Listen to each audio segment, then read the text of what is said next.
This is the story of two individuals who never got to talk in words, but wrote their lives to another. A story of hope, upbringing, and laughter, where we learn the true meaning of friendship and why making them is important. Okay, nobody has seen it. I guess you've clicked on it because you want to know more about Mary and Max. On to the intro.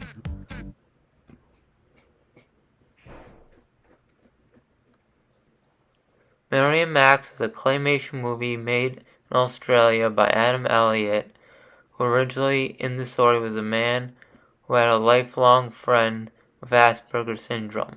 But despite the fact it's obscure to many in the US, I absolutely loved this movie and was my first introduction to autism growing up.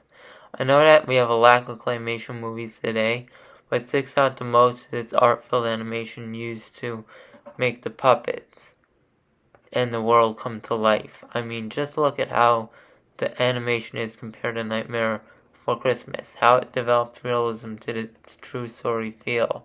I think if they animated it differently, or with live action people, there would be no way to replace the meaning the movie goes for. Del Cornelius' music is also vibrant in animation as well. It also has bits and pieces of humor in there. At the end of every narration, laughs are to be shared. But it begs the question, why does this movie have no fan base? We'll get to that later. But first, on with the plot. So the story is simple. A young Australian girl reads a phone book and rips out a piece of paper to learn where babies come from. Meanwhile, in Brooklyn, New York, Max Horowitz is watching his favorite show, The Noblets, and enjoying chocolate hot dogs. While going through his apartment mailbox, he discovers a note left by Mary. After a panic attack, he writes back and sends his letter to his new friend. When she gets the note, they become pen pals, while Mary's struggling with an alcoholic mom and a depressed dad. When she gets married to her boyfriend, she writes a book about Max. But in anger, Max refuses to take part in publicity of his everyday life being exposed, causing her to burn every book possible. Max goes through a breakdown while Mary is left alone with no one. Eventually, Mary apologizes. Max, spoiler alert, accepts it and later dies. Max is under obesity due to his eating disorder and too much chocolate, and suffers from anxiety to certain people. He's also under the influence of paranoia and fear as he was seized at an early age, while Mary has problems of isolation and stress. The idea that Max and Mary have problems in their lives coincides with the point of view of the movie's moral that friendship is important to another. Personally, I have no issues with Mary and Max if it's delivery and timing that makes the script come together.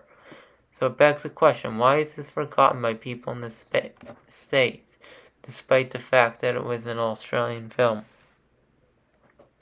One theory I have is that in 2009, Disney gained a cult following at the Oscars.